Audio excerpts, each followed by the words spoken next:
ராகவ் வந்து ஒரே டென்ஷனாக இருக்காரு. என்ன ஆக போகுதுன்னு தெரியலையே, என்ன பதில் சொல்ல போகிறா அபி வந்து விக்னேஷ்க்கு அப்படின்னு சொல்லிட்டு யோசிச்சுட்டே இருக்காரு.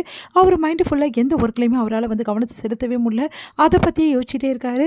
இந்த சூழ்நிலை விக்னேஷ் வந்து என்ன பண்ணுறாரு, திரும்பி வராரு. வந்தோடனே வந்து வந்துக்கிட்டே இருக்காரு விக்னேஷ். விக்னேஷ் கிட்ட எப்படி கேட்குறது, எப்படி சொல்லுவாருன்னு தெரியலையே, ஒன்றும் புரியலையே அப்படின்னு சொல்லிட்டு அப்படியே வந்து தயங்கி தயங்கி நிற்கிறார் ராகவ். உடனே விக்னேஷ் வந்து அமைதியாக வந்து போயிடுறாரு. அதை பார்த்து ராகவ் என்ன இது எதுவும் சொல்லாமல் போயிடுறாருன்னு அப்படியே திரும்பி வரார் விக்னேஷ். மறுபடியும் ராகவ் கிட்ட, சார் உங்ககிட்ட கொஞ்சம் பேசலாமா அப்படின்னோடனே, சொல்லுங்கள் என்ன விஷயம் அப்படின்றாங்க. சார் அது வந்து சார் உங்ககிட்ட கொஞ்சம் பர்சனலாக பேசணும் அப்படின்றாரு. சரி சொல்லுங்கள் என்ன விஷயம் அப்படின்னு சொல்லிட்டு கேட்டோன்னே, சார் அது வந்து நான் அபியை லவ் பண்ணுறேன் சார், உங்களுக்கே தெரியும்ல, வீட்டுக்கு வந்து கூட நான் அபியை வந்து பொண்ணு கேட்டேனே அப்படின்னோடனே, ஆமாம் எனக்கு தெரியும், இப்போ கூட ப்ரப்போஸ் பண்ணீங்க, நான் பார்த்துட்டு தான் இருந்தேன் அப்படின்றாங்க.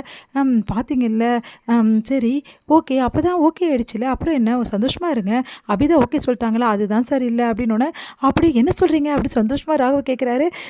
இல்லை சார் அது வந்து அப்படி சொல்லிட்டு நடந்ததெல்லாம் சொல்கிறாரு. சொல்லுங்க அபி, நான் ப்ரப்போஸ் பண்ணதுக்கு எந்த பதிலும் சொல்லாமல் தனியாக பேசணும்னு ஏன் சொன்னீங்க அப்படின்னு சொல்லிட்டு கேட்குறாரு.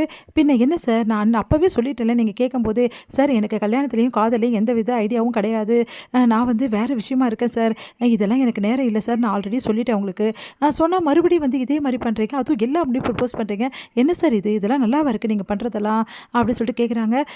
இல்லை நீங்கள் வந்து ஏற்றுப்பீங்கன்னு நினச்சி தான், என்ன சார் எல்லா முன்னாடி ப்ரப்போஸ் பண்ணால் நான் கண்டிப்பாக ஏற்றுப்பேன்னு நினச்சிங்களா, இங்கே பாருங்கள் அந்த மாதிரிலாம் நான் ஏற்றுக்கக்கூடிய பொண்ணே கிடையாது, புரியுதா, அங்கேயே உங்களை வந்து வேணான்னு சொல்லியிருந்தா எல்லா முன்னாடியும் உங்களுக்கு அவமானம் ஆகிடும், உங்களுக்கு அவமானம் ஆகிடக்கூடாதுன்னு சொல்லிட்டு தான் நான் இப்போ தனியாக கூப்பிட்டு சொல்கிறேன், இன்னொரு வாட்டி இப்படிலாம் பண்ணாதீங்க சார் ப்ளீஸ், நல்லாவே இல்லை, ஒரு ஃப்ரெண்டாக பழகுங்க, நானும் பழகிறேன், அதை விட்டு இந்த மாதிரிலாம் பண்ணாதீங்க, ரொம்ப கஷ்டமாக இருக்குது நீங்கள் பண்ணுறது அப்படின்னு சொல்லிட்டு போயிடுறாங்க. இதெல்லாம் கேட்ட விக்னேஷ் வந்து அபி அப்படின்றாரு. அவங்க பாட்டுன்னு போயிட்டே இருக்காங்க.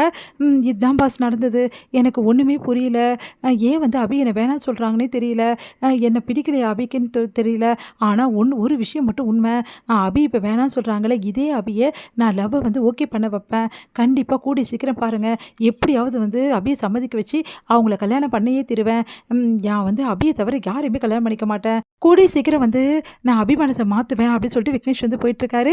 இதையெல்லாம் கேட்குற வந்து நம்ம ராகவ் வந்து ஒரு நிமிஷம் தண்ணி அறியாமல் அவ்வளோ சந்தோஷப்படுறாரு. அவருக்கு சந்தோஷம் அளவே இல்லை, டான்ஸ் ஆடணும் போல் இருக்குது அப்படின்னு சொல்லிட்டு அப்படி சந்தோஷப்படுறாரு.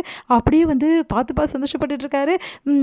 அப்போ வந்து அபி வந்து அந்த காதலை ஏற்றுக்கலையே, விக்னேஷோட காதலை, நம்மளும் ரொம்ப பயந்து போயிட்டோமே, உண்மையிலேயே ஏற்றுப்பாளோ அப்படின்னு சொல்லிட்டு நினச்சிட்டு அது வரைக்கும் ஏற்றுக்கல, அப்பாடா இப்போ தான் நிம்மதியாக இருக்குது அப்படின்னு சொல்லிட்டு சந்தோஷப்படுறாரு. இங்கே வந்து அபி வந்து வெளியே வராங்க.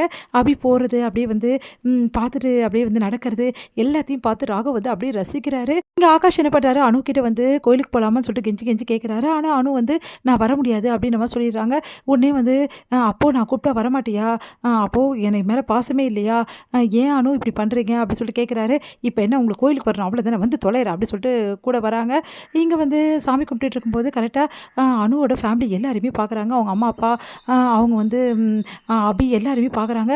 பார்த்து அதிர்ச்சி அடைகிறாங்க. உடனே வந்து ரொம்ப சந்தோஷப்படுறாங்க.